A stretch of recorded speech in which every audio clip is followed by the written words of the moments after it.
သိချင်တယ်သိချင်တယ်ဆိုတာလေကိုနဲ့လည်းတရုပ်ဆောင်ရမယ်ဘာလို့လဲဆိုတော့သိချင်တယ်ဆိုတာကလေဘာလို့ကိုယ့်ရဲ့ပထမဆုံးခြေကားလေးလည်းဖြစ်တဲ့အတွက်တယောက်နဲ့တယောက်လို့ connection မိချင်တာပေါ့နော်အခုပြောပြလိုက်တာဘယ်သူဖြစ်မလဲလို့အဲ့ဒါဆိုရင်ဘာသူနဲ့အဲ့လိုညဘက်လေးစကားတွေပြောပြီးတော့ဘာညာ ECP ပေါ့နောက်ဆုံးကြိုက်တော့အောင်မလည်းပြောသိချင်တယ်ကွာ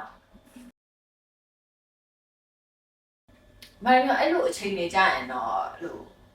အဲ့လောက်ကြီးအမှန်လည်းအဲ့လောက်ကြီးအရင် pressure မထားဘူးလေလားဘာဖြစ်လို့လဲဆိုတော့ညီမတို့ရဲ့အလုပ်ကကြတော့တရုပ်ဆောင်ဖြစ်တဲ့အတွက်ဘယ်နေရာပဲဖြစ်ဖြစ်ကြားရစရုံမှာအကောင်းဆုံးကို character ကိုပေါ့တရုပ်ဆောင်ရလေအဲ့လိုဆိုတော့အရင်ကြီးတော့မတွေးဘူးပေါ့နော်ဒါပေမဲ့ဘာလို့ဆိုတော့လူတယောက်နဲ့တယောက်အခု